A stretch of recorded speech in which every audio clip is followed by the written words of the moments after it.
The flag of China, the large star represents China and the smaller stars the country's many national minorities. The first stop in Beijing was Tiananmen Square on its anniversary, June 4th, 1989. Student protesters were killed by police as they were trying to impose martial law after the death of Chairman Mao in 1976. This is the portrait of Chairman Mao hanging on the wall leading into the Forbidden City. He was a communist leader and founder of the People's Republic of China. Forbidden City was the Chinese imperial palace from the Ming Dynasty to the end of the Qing Dynasty, years 1420 to 1912. It was the home of emperors and then later political and government leaders. There are 980 buildings and it covers over 180 acres.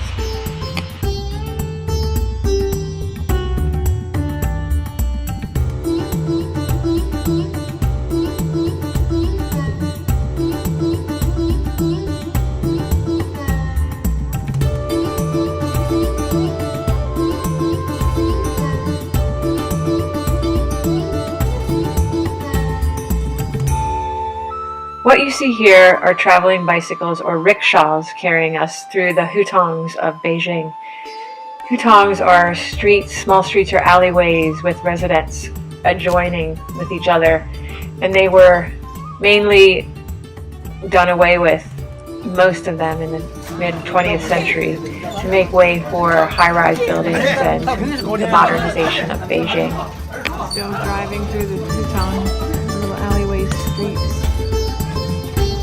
Rolex, oh, Rolex! Chinese Rolex! Trying to sell Yeah, Rolex. where you from? Hello? Rolex! Oh, Chinese The Rolex. Rolex! Still in Beijing, this is the location of the Ming tombs, mausoleums built by the emperors of the Ming Dynasty. There were 13 emperors buried around this location. The slope of the roof here, in its curved nature, indicated a very high status of the people. The woods, and the forest and the trees felt the energy of love and very expansive and open, with some musical instrument outside the tomb. And this is a crown of jade and other jewels, ruby and ivory. This is called the Sacred Way, located a few miles away from the Ming tombs. There was a walkway that led up to the emperor's burial place. Each of the stone figures, some of emperors, some of gargoyles, some of animals, are all made from a single piece of stone, and the walkway is lined by weeping willow trees.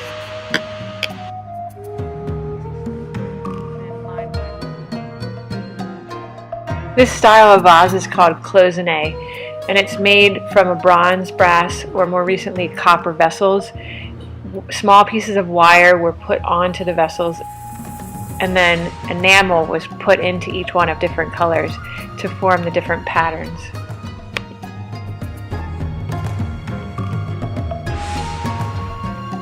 Finally, we use the charcoal. The charcoal can enhance the cloisonné wares with the moist luster. After polish, it will be like that, and more smooth and more shiny here. But after polish is also not finished. The final is the gold gilding. Above the all of the copper wire and this part here. The finished one, they all become the gold color. Now the gold gilding can make the cloisonné wares more shiny. You can see that here looks like the porcelain, looks like the ceramic, but are quite different because there's the copper body like that, so no break. So that's the local stuff in Beijing, the cloisonné. It also have another name for that. That's the no break porcelain. This gentleman is performing Chinese paper cutting with surgical eye scissors to get the intricate patterns.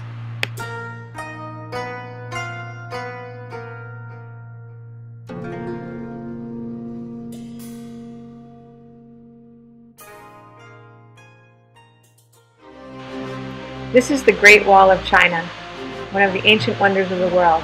You're seeing the bottling section, which was made during the Ming Dynasty in the early 1500s.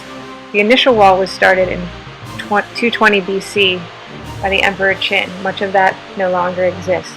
The wall stretches from eastern to western China to keep out the Mongols and other opposing forces.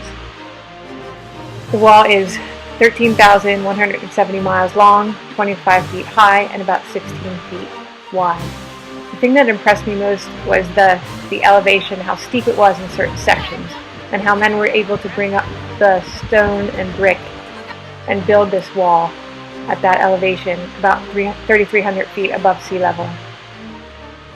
I also love seeing the different ages of the people that climbed the wall, and it felt like a great accomplishment making it from tower to tower.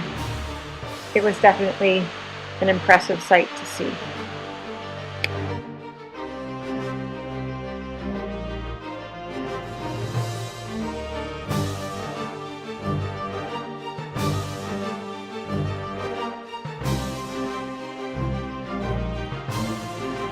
At the Hospital of Traditional Chinese Medicine in Beijing, we witnessed some acupuncture being administered to a patient. We've heard some lectures on acupuncture and moxibustion. The next part of the film will show some examples of how the Chinese culture takes care of themselves in a holistic way by moving every day, by the food that they eat that's not processed. They have very low case of diabetes. It was very interesting to see how they live. The Museum of Chinese Medicine taught us a bit about ancient healing methods. The tortoiseshell here had inscriptions, all of different diseases. They found this in the 16th century BC. This is how they used to document different ailments and diseases. The head here and the body were used by acupuncture students. If they made the right placement with their needles along the correct meridian points for acupuncture, water would come out of the body. These are herbs that were preserved and used, plants, herbs, used for many, many different types of diseases and ailments. Headaches, sore throat, kidney, liver ailments, chronic disease, fever. All of these herbs were how they used medicine in ancient times. And this is a pharmacy, which is in contrast to the pharmacy, this one we visited at the Hospital of Chinese Medicine in Beijing. This is the front desk, the nurses all in traditional uniforms. And this was the waiting room at 6 p.m., spotless, and I love the combination of wood. It gave it a warm and organic feeling. This is a sink in one of the patient's rooms. They use a combination of wood, ceramic, and metal.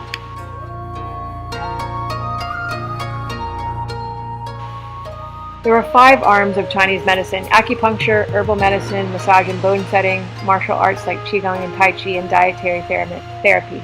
Among the 5 arms of the medicine, dietary therapy was considered the highest form of medicine. It was thought that if a doctor can cure disease through nutritional counseling, then the patient was empowered to heal himself. Additionally, if a patient became sick, the doctor would not be paid until the patient's health returned. So this is why in the Chinese culture, prevention is practiced most primarily. She has herb zoster, on right arm, about 3 weeks. You see, it's begin headings from here and along the right arm to the shoulder and back. It pains a lot. At this time, she cannot sleep at night because of pain.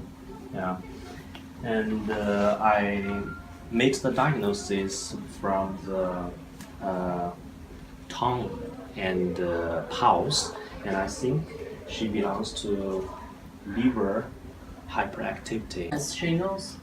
Yeah. Yes, what she has is shingles. Yes, and from the pulse diagnosis, we have heart, liver, and kidney. So if you feel the pulse, the liver part feels strong. Feels strong. It's different with heart and kidney.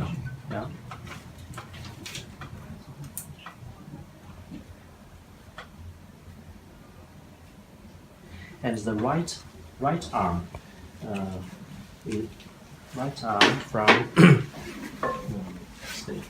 from here to here is lung, spleen, and kidney.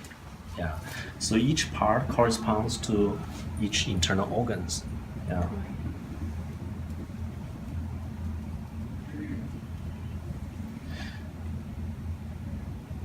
Yeah, and from the tongue, you see, 把舌头伸出来看。From the tongue, you see, the tongue coating is greasy and a little yellow. Yeah, and I asked her whether she has a bitter mouth. She said yes. Yeah, so normally this kind of patients has the symptoms like easily angry.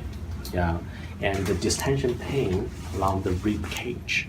Yeah, distension pain. Yeah, this is the typical symptoms of liver hyperactivity. Yeah. So for treatment, we need to select some points along this meridian, along large intestine meridian, because this patient also has symptoms like a constipation about 2 or 3 days. 2 or 3 days only once. Yeah, 是2到3天才有一次大便是吧？And she still feel distension pain along the index finger and right thumb. Yeah. If you feel here, you feel the tension is very high. Yeah. So she has distension pain along this meridian. So we can use bleeding treatment. Bleeding treatment here, like 商阳 and 这样弯吗？对。用弯就疼，那就弯就这个针这儿。那块儿变那就这样放就行。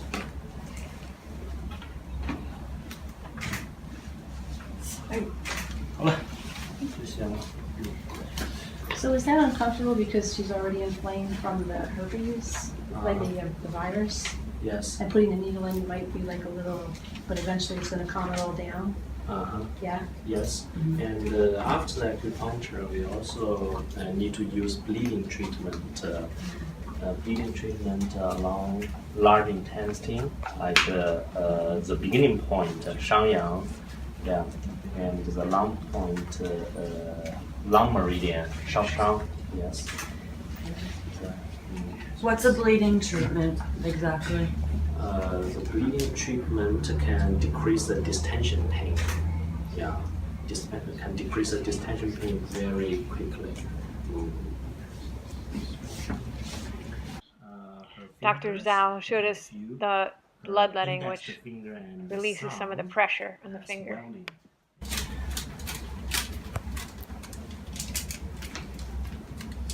I also selected some points on the head.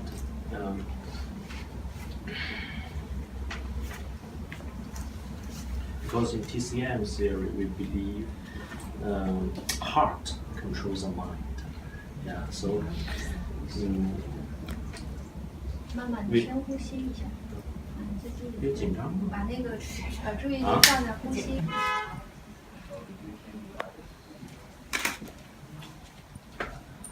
Hold the fire needle.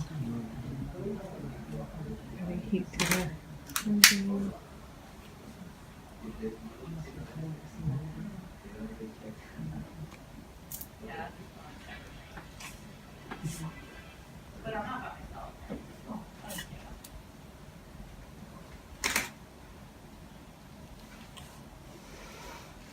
This is the patient 2 days after her treatment, looking happy and rested.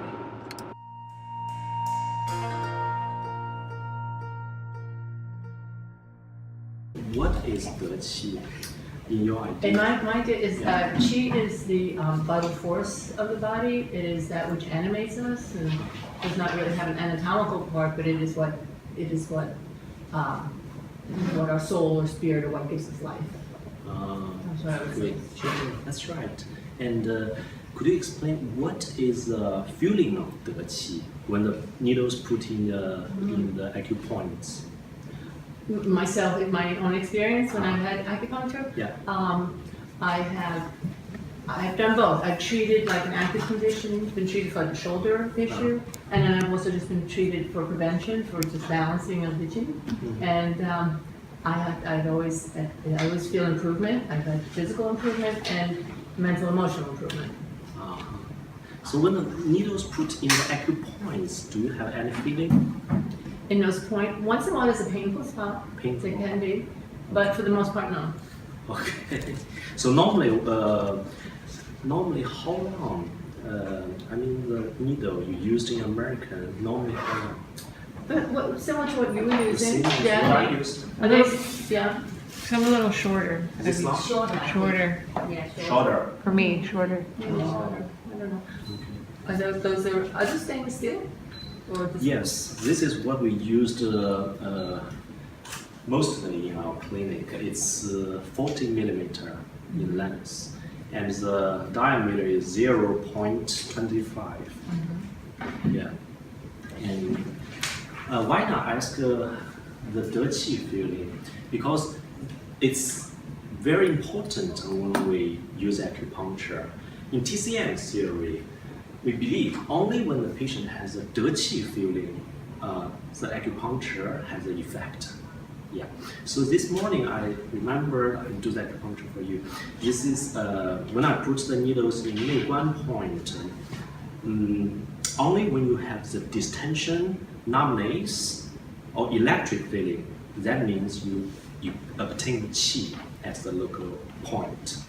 Yeah. I obtain qi. Yeah. When you obtain qi, then I can do some technique to control the qi direction. Yeah. So this is the most important thing when we use acupuncture. Next is an observation of moxibustion. This one. Do you use moxibustion treatment? No, I have not. But we're very interested. We've heard about it and read about it, but we haven't used it. Yeah, actually, it's one kind of plant. A plant leaves dried and grind with pounders, and we have smoke moxie stick and smokeless moxie stick. This is smokeless with carbonized. Yeah, it has no smoke. There's different sizes, boxes? They're different size. Just for more heat and more infusion of the herb? Yes. Okay. This is moxie box. It's smokeless moxie stick.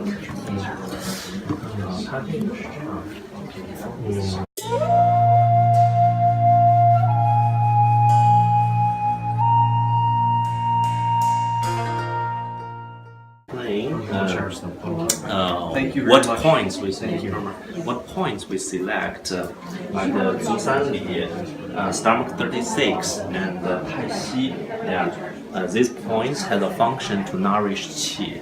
Yeah, and the points Neiguan, I also do this point for did the acupuncture this point for you on Monday. Yeah, so it is a very good point to treat palpitation. Yeah, and chest stiffness, but we need to control the electric feeling move upward. Yeah, and then we can use moxie box on belly to give the warm feeling on the local area, and it has a function to nourish qi and nourish yang. Yeah. She has low energy. This is the Temple of Heaven Park, also in Beijing. It was visited by the Ming and the Qin dynasties, and it was a place for prayer to heaven for good harvest. It was considered a Taoist temple, and it was constructed in about 1400 to 1420, the same time as the construction of the Forbidden City.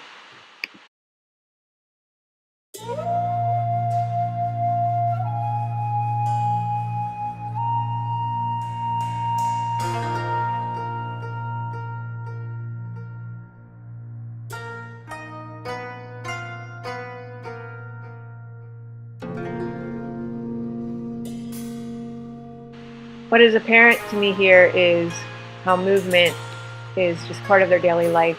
They do it in a fun way, almost like playing, like children. Instead of going to the gym and working out exhaustively, they seem to just be enjoying themselves with different types of games, social activities together. One was a meditation circle that they moved in. Women were dancing. Men were playing a game like hacky sack, but with a badminton type of object, with like some yoga moves. Just everyone was very enjoying themselves, having a very good time, it seemed.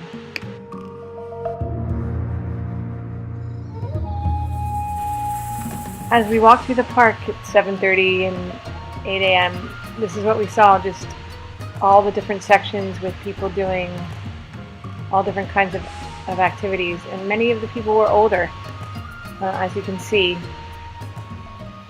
Older gentlemen, a way of socializing, but with movement. And then you can see coming up someone doing Tai Chi. It was just their way of starting the day, and it was woven into their culture in, it seemed like a very natural, fun way.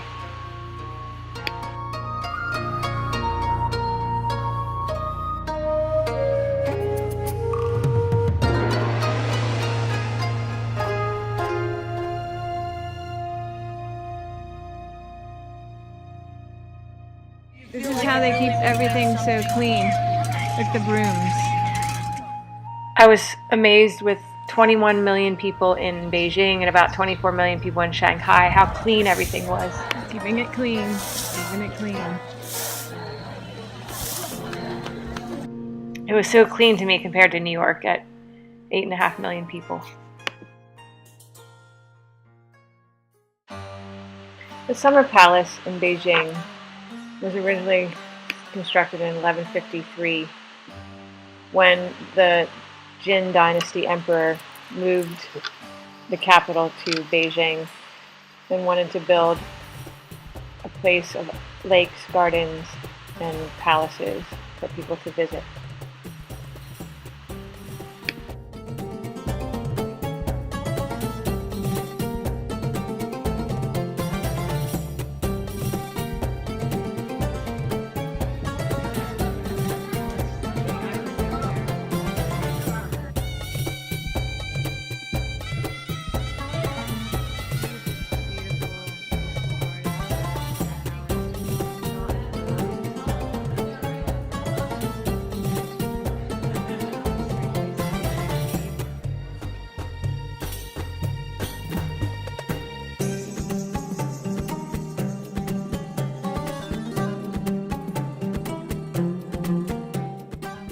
Being a fashion designer, I noticed what the people wore.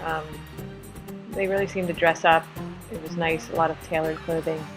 I think also because of their physique, and everyone had a lot of respect for themselves and how they looked. They seemed to dress nicely. This is the White Cloud Temple in Beijing.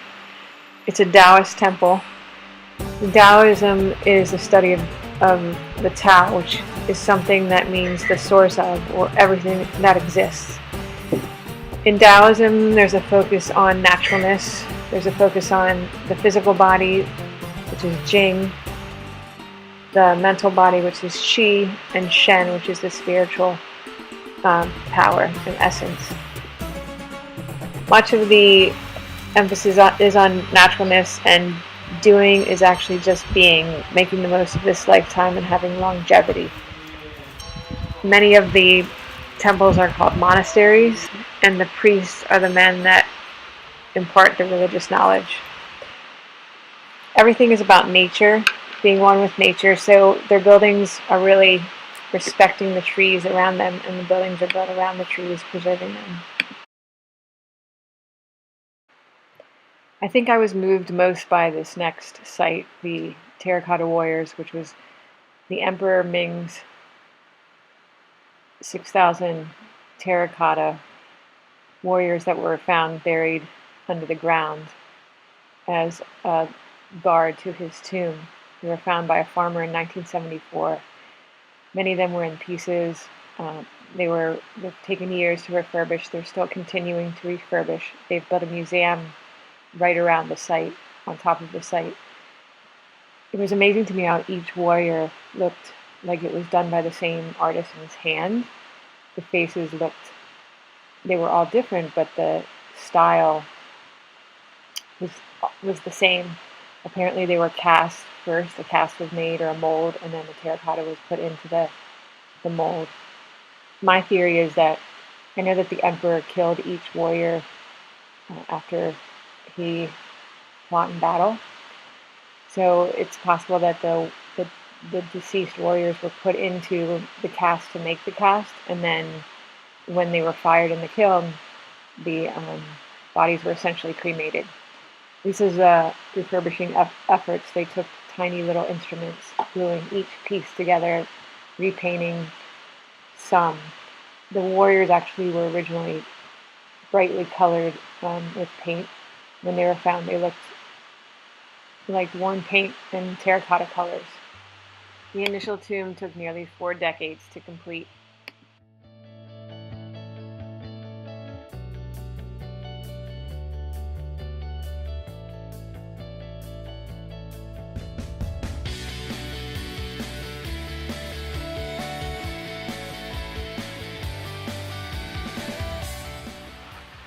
The Xi'an city wall is a fortification built around the city of Xi'an, 14 square miles. It has been preserved, and it was built in about the 14th century as a military defense system and refurbished many times.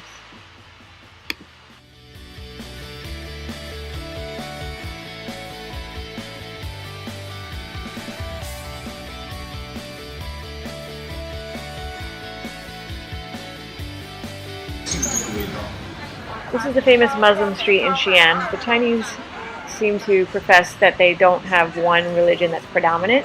There's Muslims, Christians, Buddhists, Taoists, and other religions that they all consider as of equal importance. This is showing the different parts of the animal. They use the stomach, the intestines, the liver. They eat the fish and the head. So they consider that each part of the animal has a benefit to your body in its nutritional value.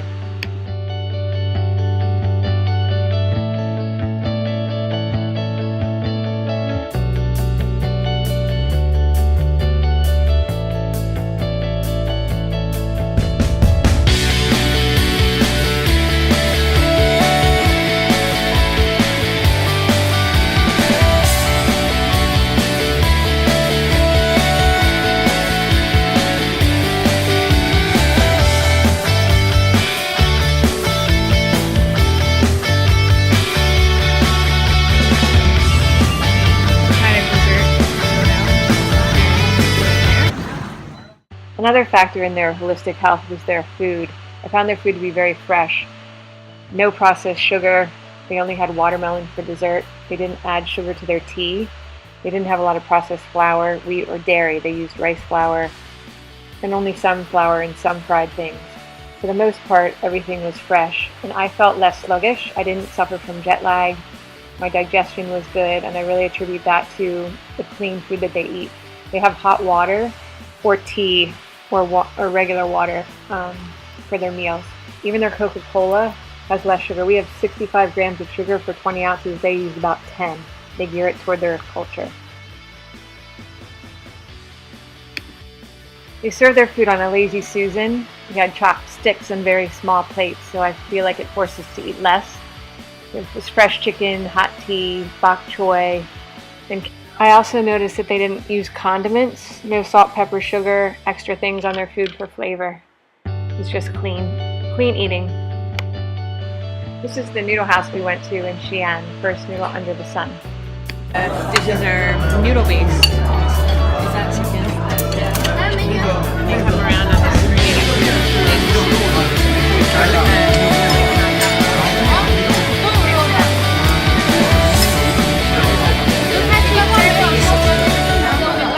Called a hot pot. You dip your meat or vegetables into boiling, spicy or mild boil. This is the experience. This is the delicacy.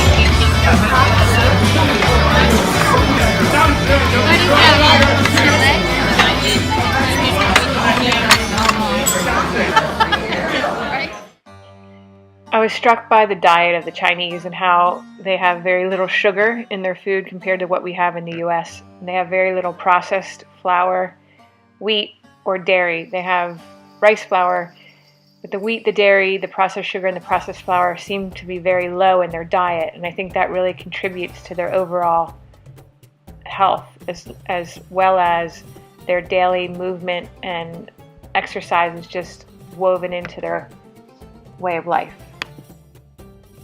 The one thing that did get taken used to was their squatty potties on the floor. Maybe if they had colored toilet paper, it would help.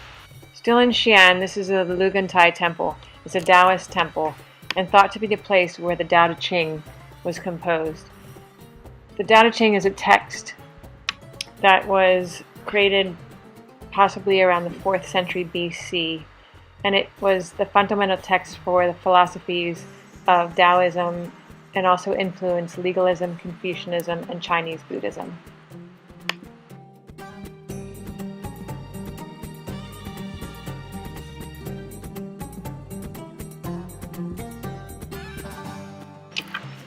These are the Wudang Mountains. They are the home of Tai Chi and also of Taoist temples and monasteries associated with the god Xuan Wu. It's one of the first.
We stopped in Shanghai at the Qigong Institute. Qigong started about 4,000 to 5,000 years ago, and it is used in medical circles abroad. In the last 50 years, Chinese Qigong has made great development in medical service, education, and scientific research. It's a type of movement that is done to help heal the body. You have to imitate the wild animals, something like you have to jump, I'll leave you with pictures of Chinatown, the Jade Buddha Temple, Buddhist Temple, Yuyuan Garden, and Shanghai at night.